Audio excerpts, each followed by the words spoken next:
procès dans l'affaire Le procureur contre Thomas Lubanga Dilo, premier procès devant la Cour pénale internationale, est entré dans sa dernière phase suite aux déclarations de clôture faites lors d'audiences tenues les 25 et 26 août 2011. Au cours de ces 2 jours, l'accusation, les représentants légaux des victimes et la défense ont présenté leurs dernières déclarations devant la Chambre de première instance 1, composée des juges Adrian Fulford, juge-président, Elisabeth Odio Benito et René Blattman. Pour le compte du bureau du procureur, les déclarations de clôture ont été présentées par Fatou Bensouda, Manoj Sachdeva, Nicole Sanson, Olivia Stuyven, Timothy McCormack, ainsi que Benjamin Ferencz, ancien procureur au procès de Nuremberg.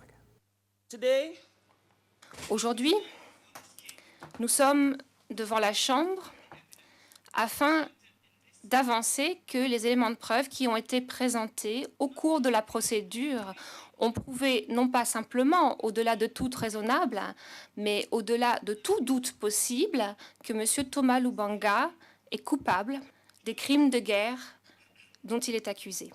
Des crimes qui ont eu un effet sur des centaines d'enfants. Ces enfants ont été formés dans environ 20 camps en Ituri, un territoire qui est plus grand que les Pays-Bas. Ils ont été utilisés pour se battre dans des conflits. Ils ont été utilisés pour tuer, violer et piller, tout au long de la période de 12 mois couverte par les charges.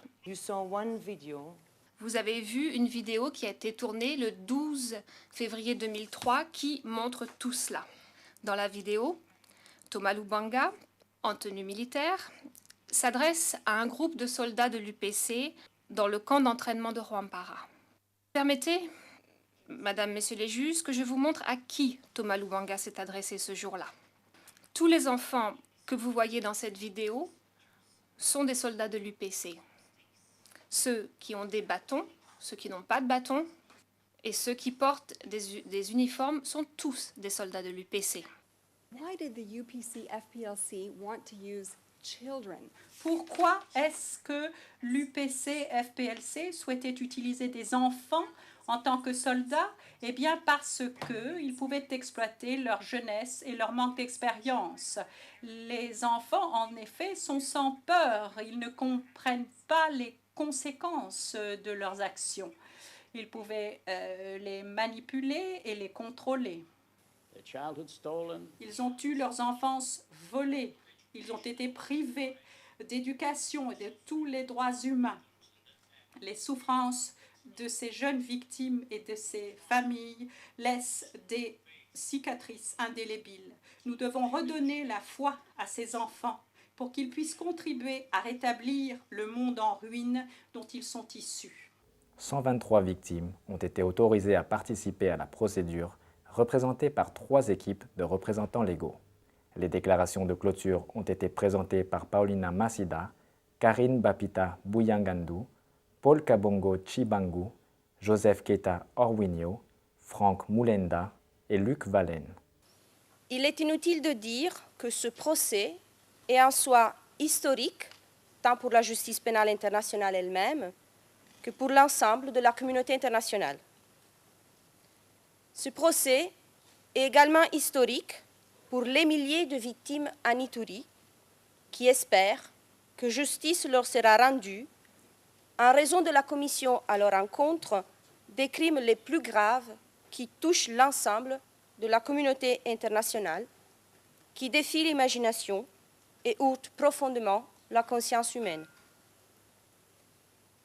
Il est enfin remarquable que ce procès, ce premier procès, touche aux crimes commis à l'encontre d'un groupe parmi les plus vulnérables, les enfants.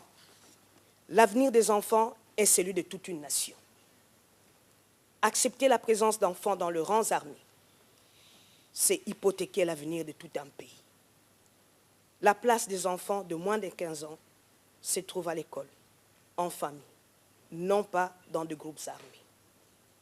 Nous espérons que le premier jugement historique de la Cour pénale internationale, qui rendra votre composition sur la question de l'enrôlement, du recrutement et la construction d'enfants soldats de moins de 15 ans, aura un impact positif à l'avenir sur ces phénomènes d'enfants soldats pour notre pays.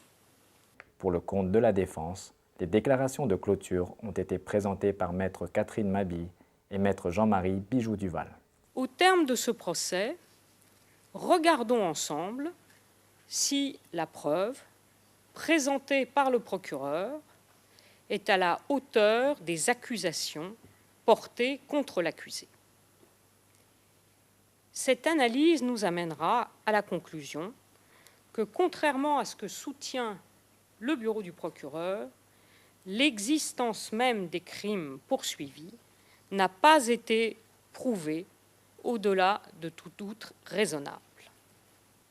Aucun acte, aucune parole ne peut être imputée à Thomas Lubanga qui puisse faire de lui le responsable des crimes dont on l'accuse.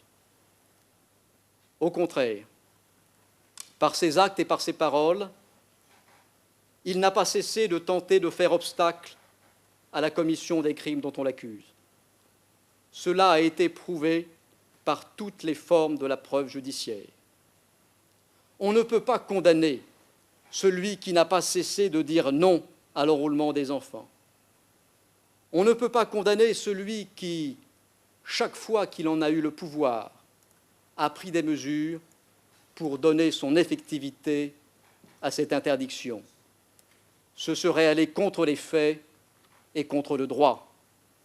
Et c'est pourquoi, Monsieur le Président, Madame, Monsieur les juges, nous vous demandons avec confiance d'acquitter Monsieur Thomas Lubanga. Je vous remercie. Au terme des déclarations de clôture, l'accusé s'est lui-même adressé à la Chambre. Je voudrais juste exprimer le sentiment que je ressens au terme de ce procès. Tout au long de la procédure devant cette auguste cour, il m'a été impossible de me reconnaître dans les faits criminels injustement m'imputés et dans les intentions qui m'ont été prêtées. C'est vrai en revanche, ce qui s'est passé dans le contexte tragique de l'Ituri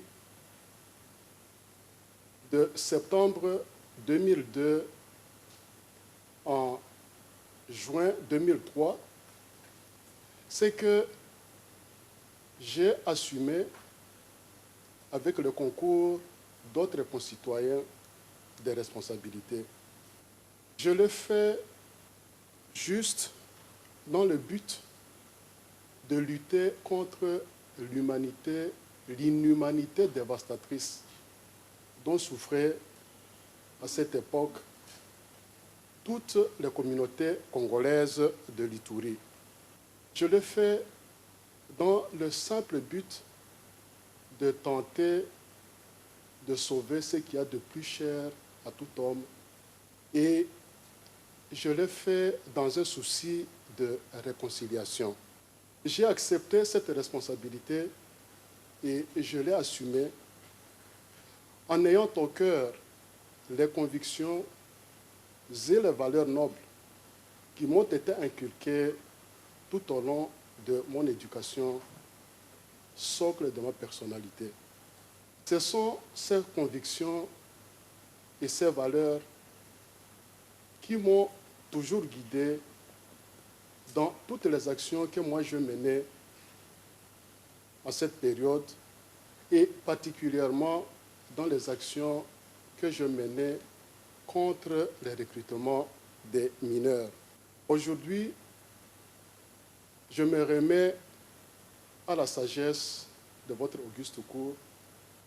Je vous prie de bien vouloir, Monsieur le Président, savoir que tout au long des moments terribles que nous avons vécus en Ituri, durant les années 2002 et 2003, je n'ai jamais eu le sentiment de manquer à ces valeurs.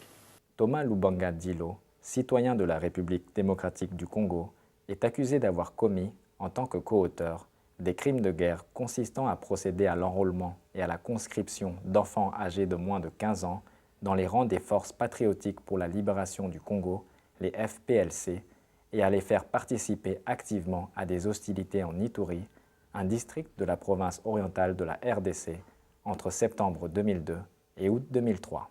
Il a été remis et transféré à la Cour le 17 mars 2006 en application d'un mandat d'arrêt délivré par la Chambre préliminaire 1. Le procès s'est ouvert le 26 janvier 2009. Durant 220 audiences pendant le procès, la Chambre de première instance 1 a entendu 36 témoins cités par l'accusation, dont 3 experts, 19 témoins cités par la défense, ainsi que 3 témoins cités par les représentants légaux des victimes. La Chambre a également appelé à témoigner 4 autres experts. Les juges ont assuré le respect des droits garantis par le statut de Rome à chacune des parties, et notamment le droit de contre-interroger les témoins. Dans un délai raisonnable après cette présentation, la Chambre de première instance prononcera sa décision. La Chambre fonde sa décision exclusivement sur les règles de droit applicables et les preuves produites et examinées au procès.